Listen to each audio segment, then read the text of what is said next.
अस्सलाम वालेकुम dear students आज हम ना स्टार्ट करेंगे एक नया टॉपिक गैसेस के चैप्टर में और वो टॉपिक है गैस लाज। तो स्टूडेंट्स जो गैस लाज हैं गैसेस के बिहेवियर को एक्सप्लेन करने के लिए प्रेजेंट किए गए हैं और ये जो most of the gas laws हैं ये according to kinetic molecular theory हैं। जो गैस लाज हैं नॉर्मली क्या होता है कि ये रिलेशनशिप डिस्क्राइब करते हैं डिफरेंट पैरामीटर्स में। तो हम जिन गैस लाज को डिस्कस करेंगे वो गैस लाज कौन कौन से हो सकते हैं, ए बी सी डी। उसके बाद हमारा जी, यानी कि इसमें ई और एफ नहीं आगे जी है। तो इसमें जो हमारे पास जो ए है वो स्टैंड करता है एवोगैड्रोस लॉ के लिए, it stand for Avogadro's law. B stand for Boyle's law, ये आपने जो मैट्रिक की क्लासेस हैं 9th की क्लास है उसमें भी पढ़ा है। जो सी है वो है चार्ल्स लॉ, इसको चार्ल्स नहीं पढ़ना, चार्ल्स लॉ। और जो डी है वो है डाल्टन लॉ। और जो जी है डेट इज़ ग्रैम लॉ। और एक और लॉ है गैलोसिक लॉ, वो आपके सिलेबस में नहीं है इस लेवल पे। तो ये जो ए से लेकर जी तक लॉज हम पढ़ेंगे ये हैं आपके गैस लॉज। इसमें बाकी लॉज को हम नेक्स्ट क्लास में डिस्कस करेंगे। आज हम डिस्कस करेंगे दो लॉज को, बॉयल्स लॉ और चार्ल्स लॉ को, और उसके बाद फिर हम डिस्कस करेंगे किस लॉ को, एवोगैड्रो लॉ को। तो एक्चुअली होता इस तरह है कि डिफरेंट जो हमारे लॉज हैं उनमें कुछ वेरिएबल्स होते हैं। तो इसमें जो गैस के वेरिएबल्स हैं जिनके ऊपर गैस डिपेंड करती है, those variables are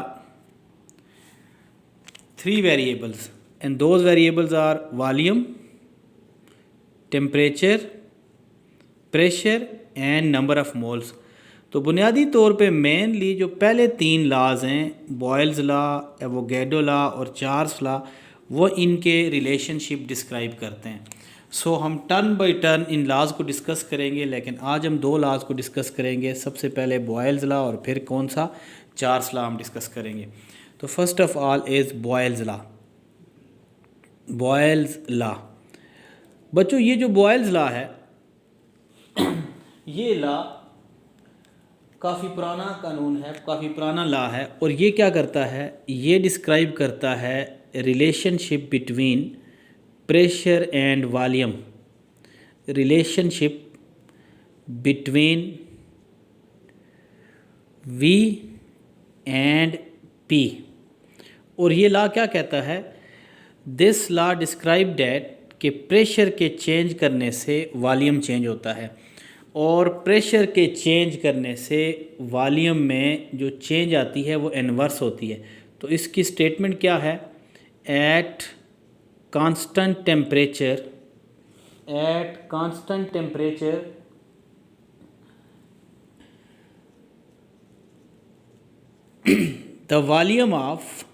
the volume of fixed mass of gas, volume of fixed mass of a gas is inversely proportional to volume of fixed mass of a gas is inversely proportional to pressure applied. यानी volume जो होता है वो inversely proportional होता है जब आप क्या करते हैं, जब टेम्परेचर को कांस्टेंट रखते हैं। तो मैथमेटिकली हम इसको किस तरह लिख सकते हैं, मैथमेटिकली हम लिखते हैं V is inversely proportional to 1/P। तो ये जो साइन है ये इन्वर्स प्रोपोर्शनलिटी का है। और यहाँ पे कौन सी चीज़ कांस्टेंट है, एट कांस्टेंट टेम्परेचर। और दूसरी जो चीज़ इसमें है वो है मैस आपने फ़िक्स रखना है। यानी मैस से मुराद ये है कि यहाँ पे आपने मोल फिक्स रखने हैं। अब यहाँ पे हम क्या करेंगे, इस प्रोपोर्शनैलिटी साइन को ख़त्म करेंगे और प्रोपोर्शनैलिटी साइन को ख़त्म करके यहाँ पे हम कोई कांस्टेंट लगाएंगे और जो कांस्टेंट हम लगाएंगे यहाँ पे आप यहाँ पे लिख सकते हो कांस्टेंट डिवाइडेड बाय पी। और जो कांस्टेंट्स हम यूज़ करते हैं जनरली वो के यूज़ करते हैं। सो ये आपके पास फर्स्ट फॉर्म है बॉयल्स लॉ की, जिसमें वॉल्यूम इज़ इक्वल टू के बाई पे। इसको आप कह सकते हैं फर्स्ट फॉर्म। इसमें ये जो के है, this K is constant of proportionality, this K is called constant of proportionality. जबकि जो v है वो वॉल्यूम है और p क्या है, प्रेशर है। अब अगर इस इक्वेशन को हम रीअरेंज करें, सो नेक्स्ट हम क्या करेंगे, रीअरेंज इक्वेशन 1। इक्वेशन 1 को जब बच्चों हम रीअरेंज करेंगे तो रीअरेंज करने पे क्या होगा, रीअरेंज इक्वेशन 1। इक्वेशन 1 को रीअरेंज इस तरह करें कि दोनों साइड्स को आप p से मल्टीप्लाई कर दें। सो v इज़ इक्वल टू के बाई पी। राइट साइड को आप p से मल्टीप्लाई करें और लेफ़्ट साइड को भी आप p से मल्टीप्लाई करें। ये p के साथ कैंसिल हो जाएगा। सो आपके पास P V is equal to K या P V is equal to constant. तो यहाँ पे आप एक और स्टेटमेंट भी इसकी दे सकते हैं और वो स्टेटमेंट इसकी क्या है, वो स्टेटमेंट इसकी ये है कि product of pressure and volume is constant. Product of pressure and volume is constant, कि जो प्रेशर और वॉल्यूम का प्रोडक्ट है वो क्या होगा, कांस्टेंट होगा और कांस्टेंट क्वांटिटी होगी। अब इसको हम किसी एग्जांपल से देख सकते हैं। यानी हम अगर प्रेशर को चेंज करते जाएंगे तो वॉल्यूम भी क्या होगा, चेंज होगा। सो आप देख सकते हैं प्रेशर, फिर उसके बाद वॉल्यूम और यहाँ पे इनकी जो के वैल्यू है। लेट सपोज हम एक छोटा सा टेबल इसमें बना लें। सपोज प्रेशर हमारे पास 2 atm है और वॉल्यूम जो है वो 1 लीटर है। जब ये दोनों मल्टीप्लाई होते हैं तो क्या आता है, 2। अगर प्रेशर को हम 4 टाइम करते हैं तो इसका जो वॉल्यूम होगा वो 0.5 होगा। इसके बावजूद जो आंसर होगा वो क्या होगा, 2। अगर हम प्रेशर को सपोज 6 टाइम करते हैं और ये जो होगा ये क्या होगा, 0 पॉइंट, यानी ये उसी हिसाब से कम होगा। इसको इस तरह चेंज कर लेते हैं कि अगर प्रेशर को हम 1 करेंगे तो वॉल्यूम क्या हो जाएगा, डबल हो जाएगा। और वॉल्यूम डबल होने के बाद आप देखें यहाँ पे वैल्यू 2 ही आएगी। सो अब देखें ये कांस्टेंट वैल्यू आ रही है। इसका मतलब है जिस हिसाब से हम प्रेशर को क्या करेंगे, चेंज करेंगे, उसी हिसाब से हमारा वॉल्यूम क्या होगा, चेंज होगा। अब अगर सपोज़ हम इसको 2 फॉर्म्स के लिए लिखते हैं। जब गैस को आप चेंज करते हैं, गैस के प्रेशर को आप चेंज करते हैं, वॉल्यूम भी चेंज हो जाता है। तो इसका मतलब है कि when P is changed, when P is changed, then V also get change। यानी जब आप प्रेशर को चेंज करेंगे तो V भी क्या हो जाएगा, चेंज हो जाएगा। सपोज़ हमारे पास जो इनिशियल कंडीशन है वो क्या है, इनिशियल कंडीशन ये है कि प्रेशर जो है वो क्या है, P1 है। तो जब प्रेशर P1 होगा तो उसका वॉल्यूम क्या होगा, V1। तो ये किसके बराबर है, K के कांस्टेंट के बराबर है। इसको सपोज आप इक्वेशन कंसीडर कर लें 1। और अगर आप क्या करें, प्रेशर को चेंज कर दें, जब प्रेशर को चेंज कर दें और प्रेशर चेंज करके आप P1 से क्या कर दें, P2 कर दें, तो प्रेशर को P1 से जब P2 करेंगे तो वॉल्यूम V1 से क्या हो जाएगा, V2। और ये भी किसके इक्वल होगा, K के। और ये जो आपकी कौन सी इक्वेशन होगी, इक्वेशन नंबर 2। तो अब देखें ये इक्वेशन 1 है, ये इक्वेशन 2 है। तो हम अगर इन दोनों इक्वेशंस को कंपेयर करें तो हम इस तरह कर सकते हैं, कंपेयर इक्वेशन 1 एंड 2। क्यों हम इनको कंपेयर करेंगे, क्योंकि अकॉर्डिंग टू मैथमेटिक्स जब किसी भी इक्वेशन की, 2 इक्वेशन की राइट हैंड साइड इक्वल हो तो लेफ़्ट हैंड साइड जो होती हैं उनको कंपेयर कर सकते हैं। सो आप ये कह सकते हैं कि P1 V1 equal to P2 V2 and so on. अब देखें ये आपके पास 4 पैरामीटर हैं, आप इनमें से कोई सा एक पैरामीटर फाइंड आउट कर सकते हैं। सपोज़ अगर आपको P1 कहा जाए कि मालूम करें और आपको फाइनल प्रेशर दिया जाए, फाइनल वॉल्यूम दिया जाए और इनिशियल वॉल्यूम दिया जाए तो आप इजीली इसको फाइंड आउट कर सकते हैं। या इनमें से कोई भी पैरामीटर आपको कहा जाए तो आप इसको फाइंड आउट कर सकते हैं बआसानी। अब हम देखेंगे कि अगर सपोज़ आपको एक्सपेरिमेंटली वेरीफाई करना पड़े तो एक्सपेरिमेंटली कैसे वेरीफाई करेंगे। एक्सपेरिमेंटली इस तरह वेरीफाई कर सकते हैं, सपोज़ आपके पास कोई कंटेनर है और उस कंटेनर में यहाँ पे कोई भी आपने गैस ली हुई है, यानी यहाँ पे आप चाहते हैं कि आप इसकी एक्सपेरिमेंटल वेरिफिकेशन कर लें। तो इसकी जो एक्सपेरिमेंटल वेरिफिकेशन है ये बहुत इजी है और हम आसानी से इसको कर सकते हैं।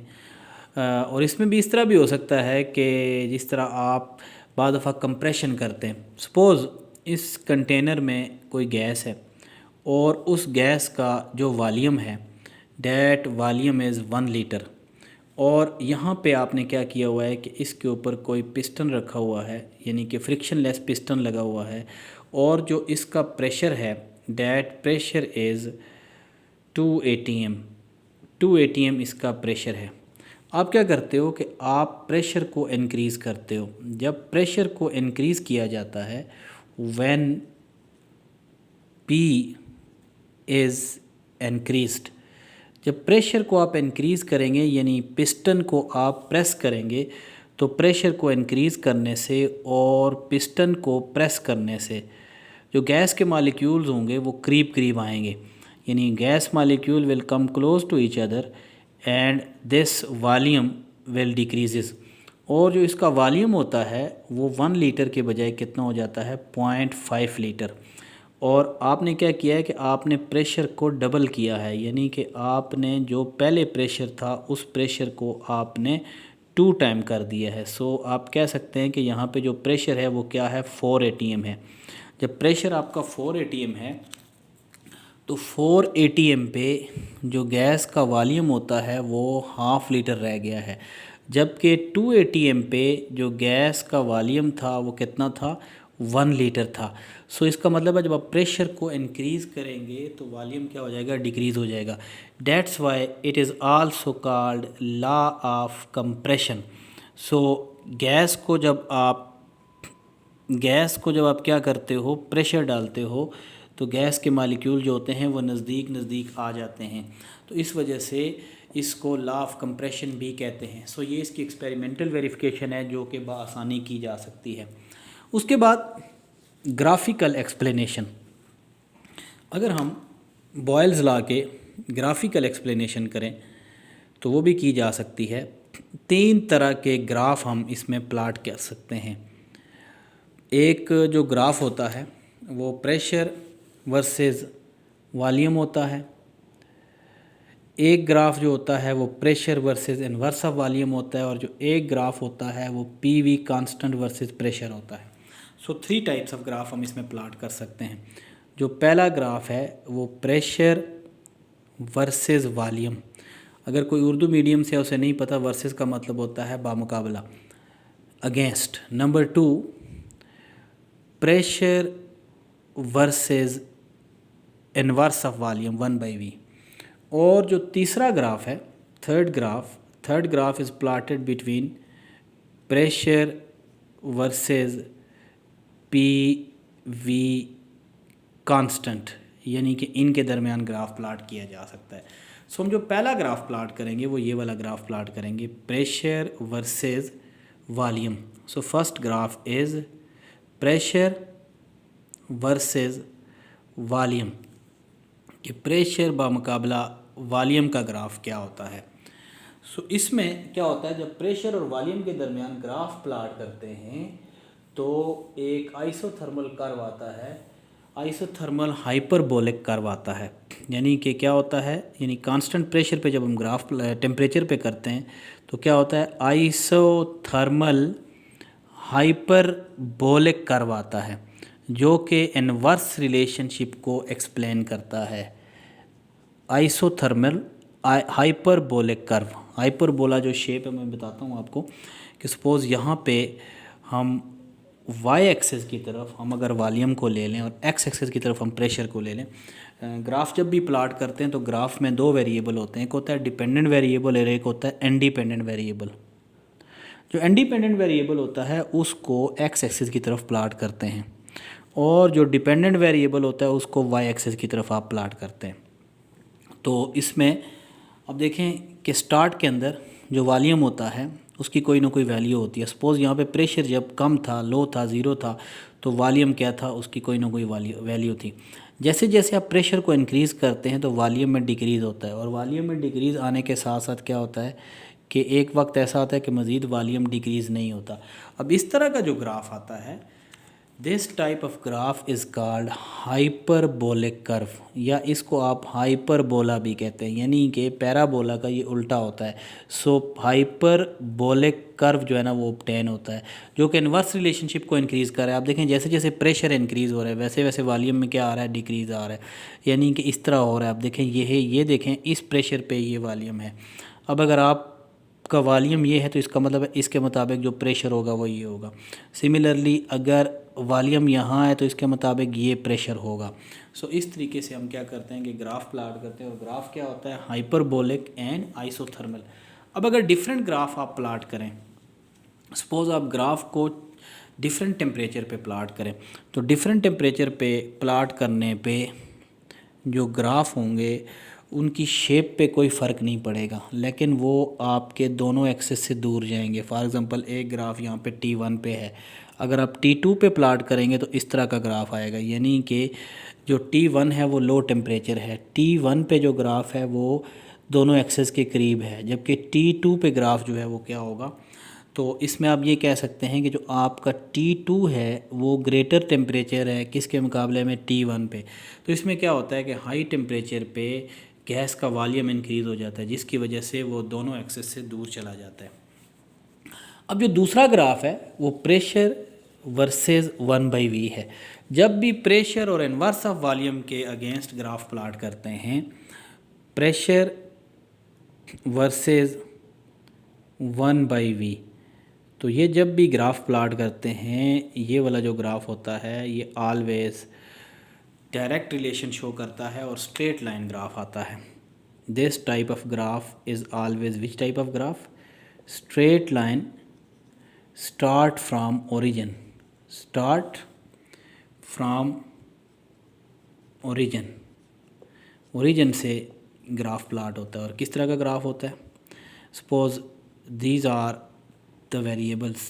सो प्रेशर को आप एक्स एक्सिस की तरफ ले लें और इन्वर्स ऑफ वॉल्यूम को आप किधर ले लें, वाई एक्सिस की तरफ ले लें, तो इसमें जो ग्राफ आएगा वो स्ट्रेट लाइन आएंगे। सपोज़ अगर T1 पे आप ग्राफ प्लाट करेंगे तो वो ये वाला होगा लो टेम्परेचर पे। हाई टेम्परेचर पे आप ग्राफ प्लाट करेंगे तो वो प्रेशर एक्सेस से अवे जाएगा। सपोज़ ये जो सेकंड लाइन है ये किस पे है, T2 पे है। और अभी आपको बताया है कि जो T2 है वो ग्रेटर टेम्परेचर है किसके मुकाबले में, T1 के मुकाबले में।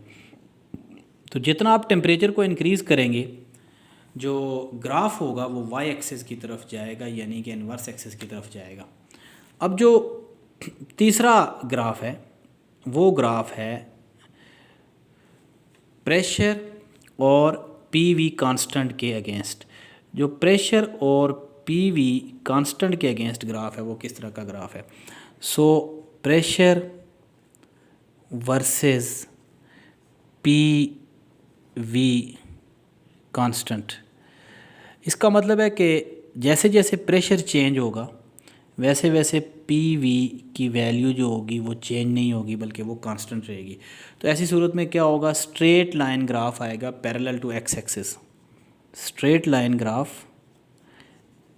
Straight line graph parallel to X axis आएगा, पैरेलल टू एक्स एक्सिस या एब्सिसा। तो ये स्ट्रेट लाइन ग्राफ आएगा। अब वो स्ट्रेट लाइन ग्राफ किस तरह का आएगा उसको इधर ड्रा कर लेते हैं, क्योंकि आपने प्रेशर को किधर प्लाट करना है, एक्स एक्सिस की तरफ। तो प्रेशर को एक्स एक्सिस की तरफ आप प्लाट करें और पीवी कांस्टेंट को आप वाई एक्सिस की तरफ प्लाट करेंगे सो आपको पहले बताया है कि पी वी की वैल्यू जो होती है वो कांस्टेंट होती है, इसको वाई एक्सिस की तरफ आप प्लाट करें। सो जो ग्राफ होगा पी वी की कोई ना कोई वैल्यू होती है, इसलिए ओरिजिन से ग्राफ हो नहीं सकता। सो यहाँ से ग्राफ प्लाट होगा और इस तरह की स्ट्रेट लाइन आएगी, क्योंकि जितना प्रेशर इंक्रीज़ होगा, सपोज़ आप देखें प्रेशर यहाँ है तो पी वी की वैल्यू उसके सामने है, प्रेशर आप यहाँ पे ले आए तो पी वी की वैल्यू उसी के सामने होगी, फिर प्रेशर यहाँ हुआ तो पी वी की वैल्यू अगेन कांस्टेंट है, प्रेशर यहाँ है तो पी वी की value again constant, straight line आएगा। ये जो स्ट्रेट लाइन है आम तौर पर ये क्या होता है, आइडियल बिहेवियर शो करता है गैसेस का।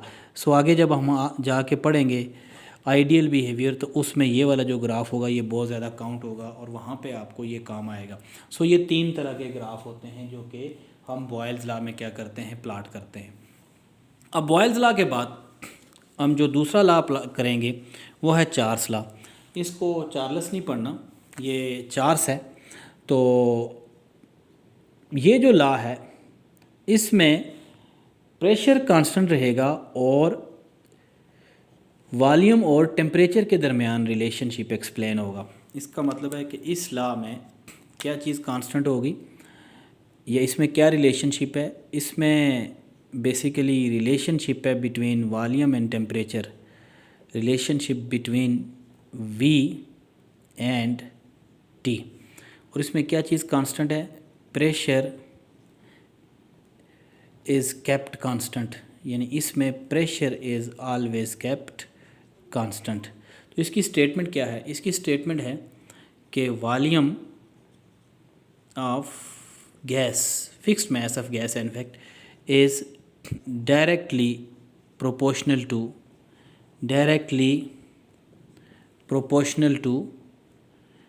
टेम्परेचर। और कौन सा temperature, to absolute temperature. That is very important point. Absolute temperature से मुराद ये है कि टेम्परेचर को हमने केल्विन में लेना है और क्या चीज़ कांस्टेंट होनी चाहिए, एट कांस्टेंट प्रेशर। तो कांस्टेंट प्रेशर पे जो वॉल्यूम है वो क्या है, डायरेक्टली प्रोपोर्शनल है किसके, टेम्परेचर के, यानी volume is directly proportional to absolute temperature.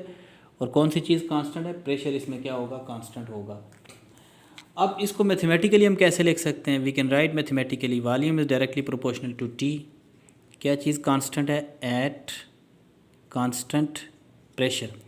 Constant को रिमूव करेंगे, इक्वलिटी यूज़ करेंगे, इक्वलिटी क्या यूज़ करेंगे, इक्वलिटी लाएंगे और उसके लिए कांस्टेंट यूज़ करेंगे। So v is equal to K T.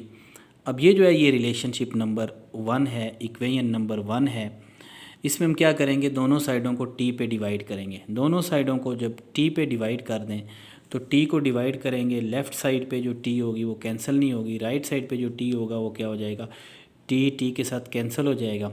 सो आपके पास जो लॉ बनेगा वो क्या होगा, v/t is equal to k or constant. तो आप इसको कह सकते हैं कि ratio of v/t is constant quantity, यानी v और t की जो रेशो है वो क्या होगी, वो कांस्टेंट होगी। यानी आप यूँ कह सकते हैं कि सेकंड जो इसकी स्टेटमेंट है वो यूँ हो सकती है कि रेशो इज़ कांस्टेंट। सो जब भी v और t की रेशो लेंगे that ratio must be constant.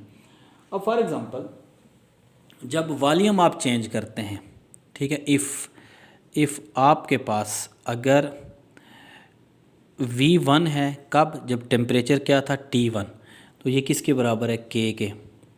और इसको आप कह सकते हैं कि ये आपकी रिलेशनशिप नंबर 3 है। और एंड जब आपका V क्या हो जाए, 2 हो, कब V2 होगा, जब टेम्परेचर को आप T2 करेंगे, यानी टेम्परेचर को चेंज करेंगे, तो ये भी किसके इक्वल होगा, K के। तो ये कौन सी इक्वेशन होगी, इक्वेशन नंबर 4। इनको अगर आप कंपेयर करें तो कंपेयर करने पे ये क्या होगा, V1 divided by T1 equal to V2 divided by T2। इसका मतलब है कि ये आपके पास जो लॉ है इसमें V1 T1 इक्वल होगा किसके, V2 T2 के। इसका मतलब है ये रेशो जो होगी ये क्या होगी, कांस्टेंट होगी, इस रेशो में कोई चेंज नहीं आएगा। So that is about the statement of Charles law. अब चार्ल्स लॉ में जब हम ग्राफ प्लाट करें तो ग्राफ क्या आना चाहिए, स्ट्रेट लाइन। लेकिन बात यह है कि ये जो ग्राफ है, ये स्ट्रेट लाइन ग्राफ उस तरह नहीं आता, इसलिए ग्राफ को इसको अलग से हम एक्सप्लेन करेंगे। अलबत्ता यह है कि इसमें हम एक्सपेरिमेंटल वेरिफिकेशन ज़रूर कर सकते हैं। एक्सपेरिमेंटल वेरिफिकेशन, तो एक्सपेरिमेंटल वेरिफिकेशन आप इस तरह कर सकते हैं कि अगर आपके पास कोई गैस है और उस गैस को आपने इस तरह सिलेंडर में लिया हुआ है, तो जैसे ही आप उस गैस को हीट करेंगे, suppose if here is a gas और इस पे कोई पिस्टन है और वो मूवेबल है और इसमें कोई गैस इनक्लोज़ की हुई है, आप अगर सपोज़ उसको हीट करें बर्नर पे या किसी भी ऐसी चीज़ पे, तो हीट करने पे जो गैस होगी वो क्या होगी, एक्सपेंड होगी। तो आपका ये जो पिस्टन होगा ये किधर पुश होगा, अपवर्ड पुश होगा। So your piston will push upward, क्योंकि गैस के मालिक्यूल को जब हीट मिलेगी तो गैस के मालिक्यूल की जो काइनेटिक एनर्जी होगी वो क्या होगी, इंक्रीज़ होगी। काइनेटिक एनर्जी इंक्रीज़ होने पे गैस के मालिक्यूल कोलाइड करेंगे, कोलाइड करके इस पिस्टन पे प्रेशर डालेंगे तो पिस्टन किधर पुश होगा, अपवर्ड पुश होगा। जब पिस्टन अपवर्ड पुश होगा तो पिस्टन के अपवर्ड पुश होने पे गैस के मालिक्यूल दूर दूर चले जाएंगे और वॉल्यूम क्या होगा, इंक्रीज़ होगा। सो आप यहाँ कह सकते हैं कि यहाँ पे नॉर्मली क्या होता है, लेस वॉल्यूम होता है और यहाँ पे क्या होता है, मोर वॉल्यूम होता है, क्योंकि वहाँ पे टेम्परेचर कम था। यहाँ पे आप कह सकते हैं कि एयर टेम्परेचर वाज T1 और यहाँ पे टेम्परेचर क्या है, T2 है। सपोज़ हम कोई एग्ज़ाम्पल ले लेते हैं कि T1 जो है वो कितना है, T1 सपोज़ हमारा 273 केल्विन है और जो T2 है वो कितना है, 290 केल्विन है।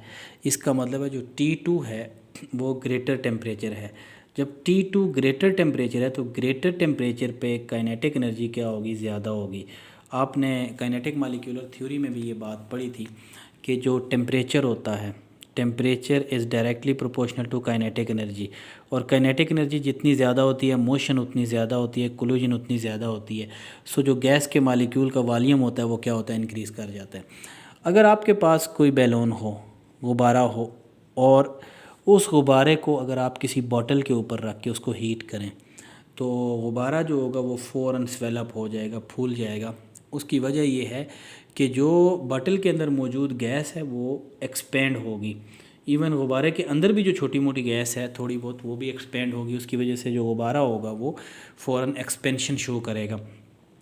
सिमिलरली जो आपकी गाड़ी के टायर होते हैं, गर्मियों के अंदर क्या होता है कि आम तौर पर अगर आप हवा ना भी डलवाएं तो जैसे ही दिन को टेम्परेचर राइज़ करता है और फ्रिक्शन की वजह से जब टायर की रबड़ हीट अप होती है तो गैस के जो मॉलिक्यूल्स होते हैं वो एक दूसरे से दूर चले जाते हैं और एक्सपेंशन हो जाती है और टायर के बर्स्ट होने के चांसेस होते हैं। यही वजह होती है कि जो एयर होती है वो समर के अंदर और तरह एडजस्ट करनी पड़ती है और विंटर के अंदर और तरह की एडजस्ट करनी पड़ती है। यानी विंटर के अंदर प्रैक्टिकली जो एयर होती है वो ज़्यादा होती है, जबकि समर के अंदर एयर कम होती है और कम एयर भी ज़्यादा प्रेशर दे रही होती है। So these are the many example. Similarly जो आपका अगर आप प्रेशर को चेंज करेंगे तो प्रेशर के चेंज करने से जो ये कंडीशन होगी वो अचीव नहीं होगी। और दूसरी इंपॉर्टेंट बात है कि यहाँ पे मैंने केल्विन टेम्परेचर की बात की, इसलिए जो टेम्परेचर है that must be absolute temperature.